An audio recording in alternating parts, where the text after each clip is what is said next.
사도신경으로 신앙 고백하겠습니다. 전능하사 천지를 만드신 하나님 아버지를 내가 믿사오며 그 외아들 우리 주 예수 그리스도를 믿사오니 이는 성령으로 잉태하사 동정녀 마리아에게 나시고 본디오 필라도에게 고난을 받으사 십자가에 못 박혀 죽으시고 장사한 지 사흘 만에 죽은 자 가운데서 다시 살아나시며 하늘에 오르사 전능하신 하나님 우편에 앉아 계시다가 저리로서 산자와 죽은 자를 심판으로 오시리라.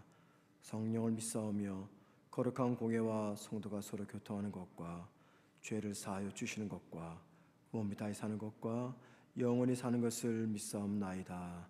아멘. 찬송가 288장 찬양하겠습니다. 288장입니다.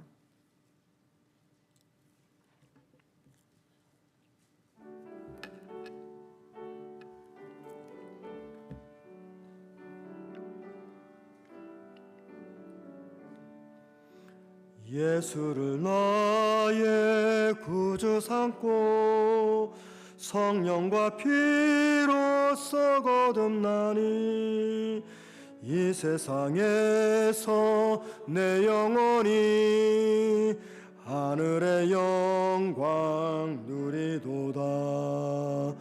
이것이 나의 간증이요 이것이 나의 찬송일세. 나 사는 동안 끊임없이 구주를 찬송하리로다. 온전히 주께 맡긴 내 영 사랑의 음성이 듣는 중에 천사들 왕래하는 것과 하늘의 영광 보리로다. 이것이 나의 간증이요 이것이 나의 찬송일세. 나 사는 동안 끊임없이 구주를 찬송하리로다. 주 안에 기쁨 누림으로 마음의 풍랑이 잔잔하니 세상과 나는 간 곳 없고 구속한 주만 보이도다. 이것이 나의 간증이요 이것이 나의 찬송일세. 나 사는 동안 끊임없이 구주를 찬송하리로다.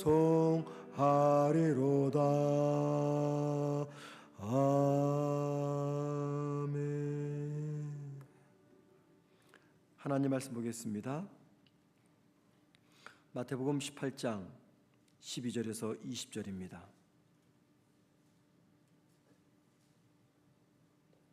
신약성경 30면입니다. 제 성경책으로 마태복음 18장 12절에서 20절 제가 혼자 읽도록 하겠습니다. 너희 생각에는 어떠하냐? 만일 어떤 사람이 양 100마리가 있는데 그 중에 하나가 길을 잃었으면 그 99마리를 산에 두고 가서 길 잃은 양을 찾지 않겠느냐? 진실로 너희에게 이르노니 만일 찾으면 길을 잃지 아니한 99마리보다 이것을 더 기뻐하리라. 이와 같이 이 작은 자 중에 하나라도 잃은 것은 하늘에 계신 너희 아버지의 뜻이 아니니라. 내 형제가 죄를 범하거든 가서 너와 그 사람과만 상대하여 권고하라. 만일 들으면 내가 내 형제를 얻은 것이요 만일 듣지 않거든 한두 사람을 데리고 가서 두세 증인의 입으로 말마다 확증하게 하라. 만일 그들의 말도 듣지 않거든 교회 말하고 교회 말도 듣지 않거든 이방인과 세리와 같이 여기라. 진실로 너희에게 이르노니 무엇이든지 너희가 땅에서 매면 하늘에서도 매일 것이요 무엇이든지 땅에서 풀면 하늘에서도 풀리리라. 진실로 다시 너희에게 이르노니 너희 중에 두 사람이 땅에서 합심하여 무엇이든지 구하면 하늘에 계신 내 아버지께서 그들을 위하여 이루게 하시리라. 두세 사람이 내 이름으로 모인 곳에는 나도 그들 중에 있느니라. 아멘. 본문은 두 개의 주제를 담고 있습니다. 먼저 14절에서 12절에서 14절까지는 길 잃은 한 마리 양과 또 남겨둔 99마리 양에 관한 이야기입니다. 그런데 이 이야기는요, 12절 앞에 있는 6절부터 10절에서 말하고 있는 작은 자 중에 하나라는 이 주제와 연결되어 있는 말씀입니다. 양 100마리 중에 한 마리를 잃었는데 한 마리를 찾기 위해서 99마리를 그냥 두고 목자가 한 마리를 찾으러 가는 이 이야기가 산술적인 계산법으로 볼 때는 도무지 납득이 안 되고 이해가 안 됩니다. 그러니까는 쉽게 말해서 하나님이 이해가 안 된다는 이야기입니다. 한 마리 때문에 99마리를 어떻게 그냥 산에 두고 갈 수가 있겠습니까? 목자가 없는 양들을 산에서 늑대가 그냥 놔두겠습니까? 한 마리 때문에 99마리 모두 잃어버릴 수가 있습니다. 그런데 여러분, 주님이 이 말씀에서 강조하는 것은 한 마리보다 99마리가 덜 소중하다, 그 이야기를 하고 있는 것이 아니죠.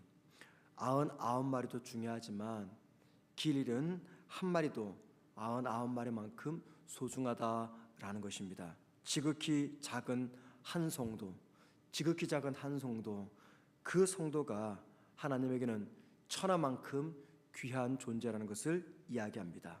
자, 이러한 하나님의 마음을 가지고 본문을 보셔야 됩니다.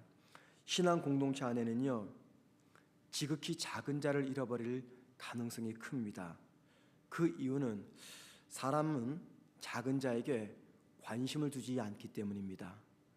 저나 여러분이 가지고 있는 공통점이 뭐냐면, 큰 사람에게는 참 많은 관심을 가지고 있는데 작은 자, 얼마든지 무시하고 지나칠 수 있는 작은 자에게는 우리가 관심 두지 않습니다.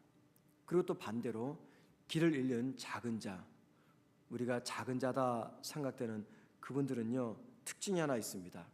상처를 쉽게 받습니다. 그렇기 때문에 10절에서는 뭐라고 말합니까? 작은 자들을 업신여기지 말라 당부합니다. 그 이유는 작은 자들은 쉽게 상처를 받을 수가 있기 때문이죠. 그런데 여러분, 우리가 12절 보면서 중요한 한 가지를 꼭 기억해야 됩니다.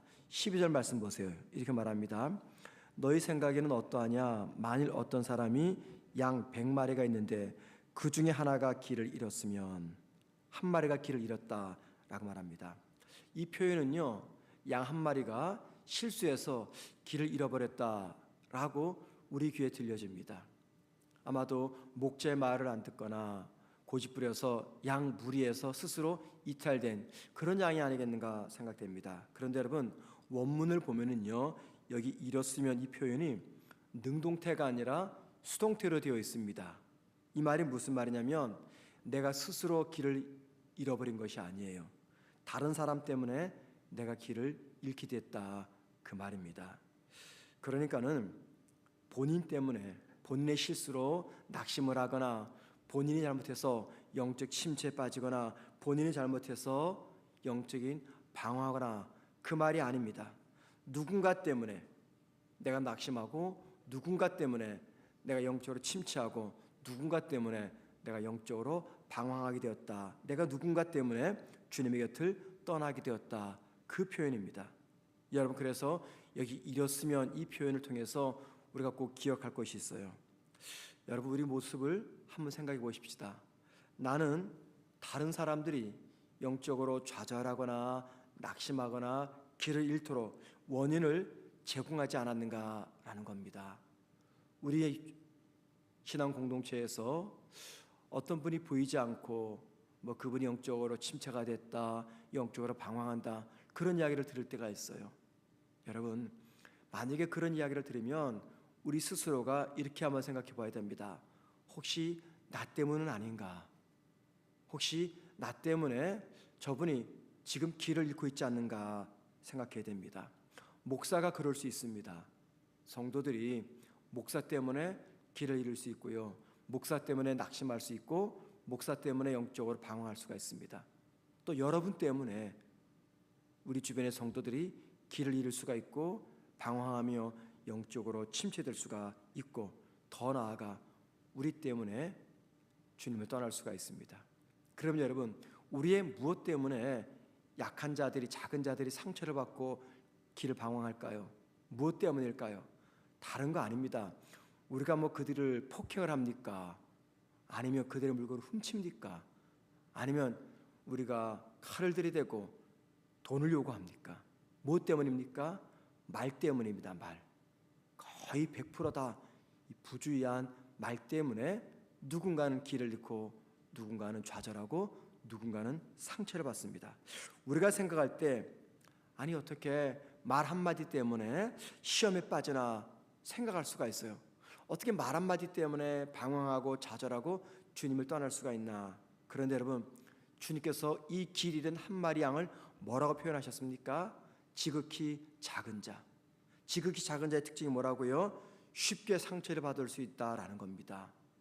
여러분, 우리 연세 드신 분들 죄송합니다만, 사람이 나이가 들면은 마음이 약해진다 그럽니다. 저도 30대 다르고 40대 다르고 50대 다르고, 이제 얼마 안 있으면 60대가 되는데 저도 그런 거 조금씩 느껴갑니다. 뿐만이 아니죠, 몸에 병이 찾아오면요, 사람은 약해집니다. 또 남들에 비해서 내가 경제적으로 넉넉하지 않으면 쉽게 마음에 상처를 받습니다. 연세가 드시거나 몸에 병이 찾아오거나 실직을 하거나 경제적으로 어렵거나 쉽게 누군가의 말 한마디 때문에 상처를 받을 수가 있다는 겁니다. 평상시에는요, 별거 아닌 문제입니다. 평상시에는 정말 신경도 안 쓸 이야기예요. 그런데 내가 연약할 때는 그 말 한마디가 더 크게 다가온다는 겁니다. 그러므로 여러분, 저와 여러분이 정말 기도하는 성도라고 한다면은 우리의 언어 생활을 점검하셔야 됩니다. 나는 사람을 세우는 사람인가? 나는 사람을 넘어뜨리는 사람인가? 우리 성문교회 신앙 공동체는 사람을 넘어뜨리는 공동체인가? 아니면 세워주는 공동체인가 생각하셔야 됩니다. 99마리의 양을 산에 두고 잃어버린 한 마리의 양을 찾아 나선 그 목자의 심정, 어떤 심정일까요? 길 잃은 한 마리 양이 나에게는 전부다, 그런 마음이에요. 그런 마음이 있기 때문에 99마리 놔두고 한 마리를 찾으러 나선 것이죠. 여러분, 그 한 마리가 누굴까요? 목자에게 전부인 길 잃은 한 마리 양, 그게 누굴까요? 바로 여러분이고 바로 저입니다. 저와 여러분이 하나님의 그 사랑의 대상자입니다. 내가 어떤 위치에 있든지, 어떤 상황에 있든지, 잘 살든지 가난하든지 건강하든지 몸이 아프든지, 저와 여러분은 하나님의 전부인 사랑의 대상임을 기억하시기 바랍니다. 그 사랑으로 세상을 이기고 유혹을 이기고 죄를 이기기를 주님의 이름으로 축원을 드립니다. 자, 두 번째 본문은 15절에서 20절. 어떤 주제입니까? 형제의 잘못을 바로 잡기 위한 말씀입니다. 여러분, 15절 말씀 보면은요, 교회 안에서 한 성도가 어떤 것을 잘못할 때 그냥 두지 말고 먼저는 1대1로 만나서 그에게 돌이키라고 권면해라 라고 말합니다. 자, 그런데 그래도 말을 안 들으면 16절 말씀 보면 이번에 한 명이나 두 명 함께 가서 그에게 권면하라 라고 말합니다. 자, 그래도 말을 듣지 않으면 17절에서 뭐라고 말합니까? 교회의 대표에게 말한 뒤 교회의 이름으로 권면하라고 이야기합니다. 자, 그리고 교회의 권면도 듣지 않으면 그때는 이방인과 세리와 같이 대하라 라고 말합니다. 왜 이방인과 세리같이 대하라고 말할까요? 이방인과 세리가 특징이 있습니다. 그것은 하나님을 두려워하지 않는 것입니다. 그러니까는 하나님을 두려워하지 않는 사람처럼, 마치 믿지 않는 사람처럼 처리해라, 그 이야기입니다. 자, 우리는 이런 절차와 방법을 통해서 배울 수 있는 신앙의 교훈이 있습니다. 그 첫째가 뭐냐면요, 교회는 잘못을 범한 성도들에게는 반드시 기회를 주어야 한다는 것입니다. 주님은 처음부터 죄를 범한 성도를 이방인과 세리처럼 대하라 말씀하지 않았습니다. 3번이나 기회를 주라고 말씀하셨어요. 그 이유는 우리 모두가 실수할 수 있는 연약함이 있기 때문입니다. 그래서 여러분, 1번, 2번, 3번의 기회를 주시는 이 주님의 말씀 속에서 우리가 발견할 수 있는 것이 있습니다. 그게 뭘까요? 주님의 목회적 마음입니다. 그 마음은 사람을 귀하게 여기는 마음이며 이게 곧 부모의 마음이라는 겁니다. 부모는 자식을 한없이 용서합니다. 그러니까는 1번, 2번, 3번 찾아가라 이 말 속에는요, 각 연약한 자를 향한 아버지 하나님의 마음, 부모의 마음을 품어라 그 말입니다. 사람을 세우는 공동체가 되라 그 말이죠. 사람을 무너뜨리는 그런 공동체가 되지 말라 이 말씀을 하고 있습니다. 두 번째 교훈이 무엇입니까? 교회는 질서 공동체라는 것입니다. 질서의 공동체. 교회는 문제를 일으키는 성도, 잘못을 행하는 성도, 사람들을 비방하며 험담하며 모함하는 성도, 이 성도들을 그냥 두지 말고 그 문제를 방관하지 말라라고 이야기합니다. 모든 것들을 우리는 은혜로만 덮으려고 합니다. 은혜로 덮으십시다. 우리 다 똑같은 죄인인데 뭘 이걸 말합니까? 라고 말합니다. 그런데 은혜를 덮어주거나 방관하지 말라 이야기합니다. 분명히 교회는 은혜 공동체입니다.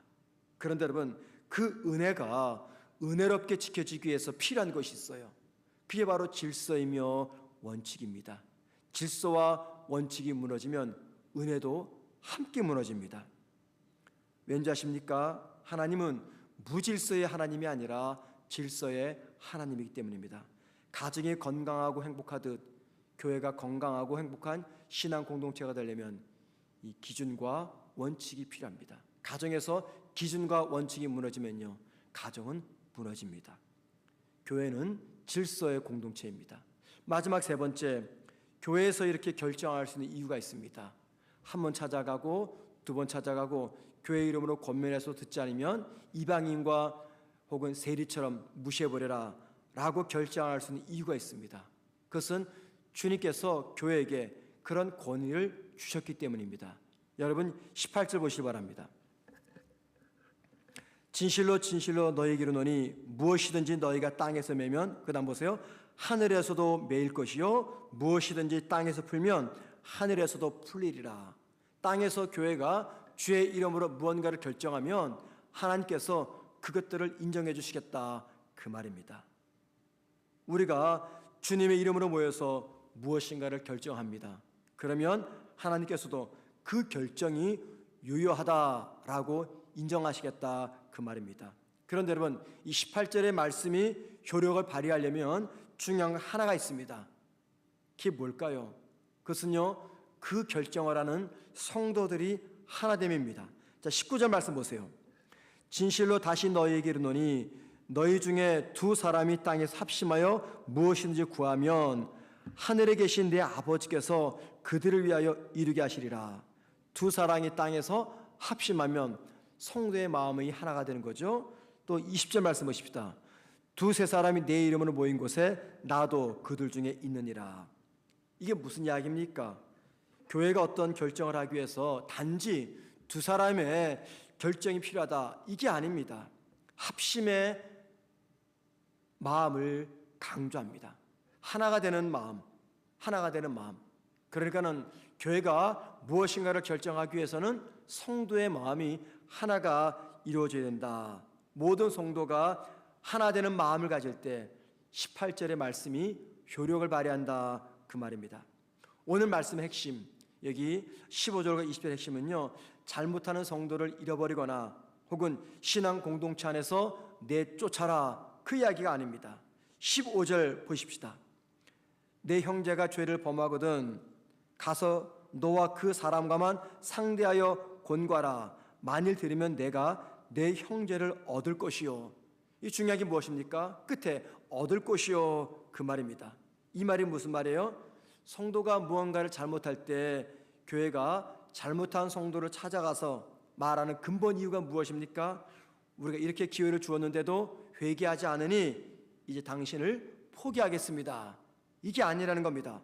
어떻게 해서든지 한 영혼을 회복시키고 얻기 위해서 이렇게 해라, 그 말입니다. 교회가 이렇게 향하는 궁극적인 목적은 그 성도를 얻기 위해서다라는 겁니다. 교회가 은혜를 지키되 신앙의 질서와 원칙을 잘 지키며 서로가 돕는 공동체가 될 때 한 명의 성도도 실족하지 않게 된다는 이야기입니다.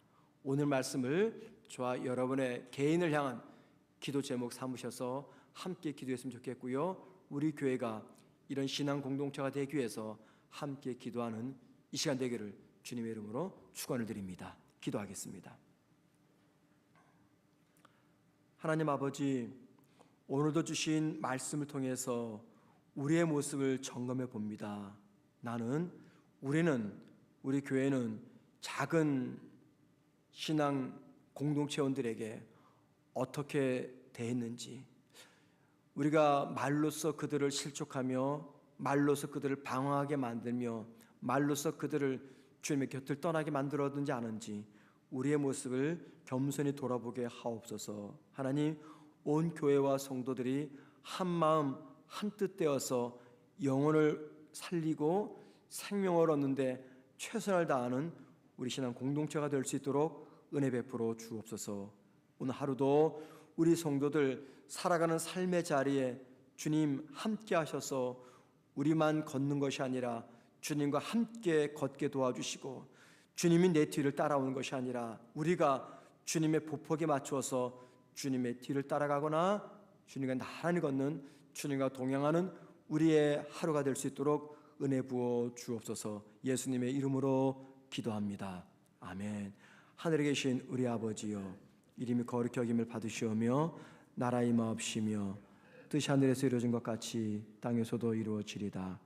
오늘날 우리에게 일용할 양식을 주옵시고 우리가 우리에게 죄 지은 자를 사하여 준 것 같이 우리 죄를 사하여 주옵시고 우리를 시험에 들게 하지 마시옵고 다만 악에서 구하옵소서.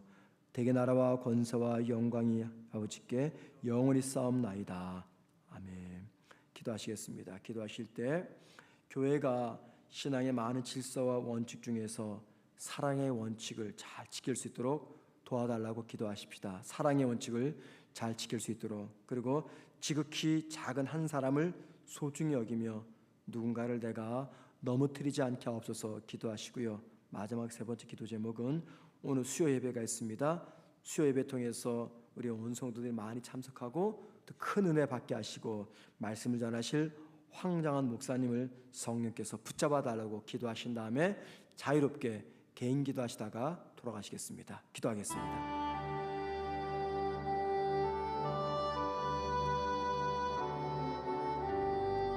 하나님 아버지 감사합니다. 오늘도 주의 사랑으로 우리를 기도의 자리로 불러주시고 말씀을 붙잡고 기도하게 하시니 감사를 드립니다. 살아계신 하나님 아버지, 우리가 이 시간 기도할 때 나의 정력을 위한 기도보다도 하나님의 영광을 위한 기도가 올려질 수 있도록 우리 기도를 붙잡아 주옵소서. 하나님 아버지, 우리 사랑하는 성문교회가 은혜의 공동체가 되기 위해서 질서와 원칙을 잘 지켜나가는